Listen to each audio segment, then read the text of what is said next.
तनख्वाहदार तबके के लिए नई टैक्स तजावीज़ 50,000 रुपये तक माहाना तनख्वाह लेने वालों पर कोई टैक्स आयद नहीं किया जाएगा। बजट दस्तावेज के मुताबिक 50,000 रुपये से 1 लाख तक माहाना तनख्वाह लेने वालों पर 2.5% टैक्स आयद होगा। 1 से 2 लाख तनख्वाह वालों पर 15,000 रुपये फिक्स टैक्स सालाना होगा। इसी पर बात करेंगे नुमाइंदा दुनिया न्यूज़ शुएब निज़ामी हमारे साथ मौजूद हैं। जी शुएब, बताइएगा इस हवाले से।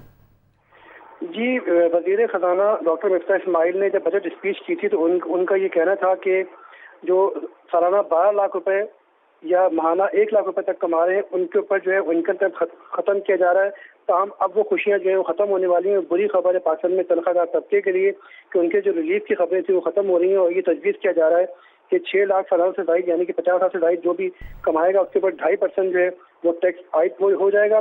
साथ साथ जो 1 लाख से 2 लाख के दरमियान कमाने वाले लोग हैं माहाना उनके ऊपर 15,000 रुपये फिक्स टैक्स होगा, जबकि उनके ऊपर सालाना जो है जो 1 लाख से ज़ायद रकम होगी उसके ऊपर 12.5% टैक्स होगा। यानी इसी तरह जो 2 लाख से 3 लाख तनख्वाह कमाने वाले हैं उनके ऊपर 1,65,000 फिक्स, जबकि 10% माहाना टैक्स आयद होगा। इसी तरह ऐसे अफराद जिनकी तनख्वाह 3 से 5 लाख के दरमियान है उनके लिए 4,05,000 रुपये का सालाना फिक्स टैक्स होगा, जबकि इनके ऊपर जो इजाफी आमदन है वो 3 लाख से ज़ायद वो तकरीबन 25% होगी। तो जो रिलीफ नज़र आ रहा था और छोटे जो तनख्वाहदार तबके को जो रिलीफ बजट में नज़र आ रहा था वो अब ख़त्म होना शुरू लग रहा है, वो ख़त्म होना शुरू हो जाएगा, क्योंकि हुकूमत ने जो अपना फैसला किया था उसमें हुकूमत उस फैसले को वापस ले रही है और इनकम टैक्स की जो हद है उसको 6 लाख से 12 लाख से कम करके वापस 6 लाख पर ला रही है। जी शुक्रिया, बहुत शुक्रिया आपका।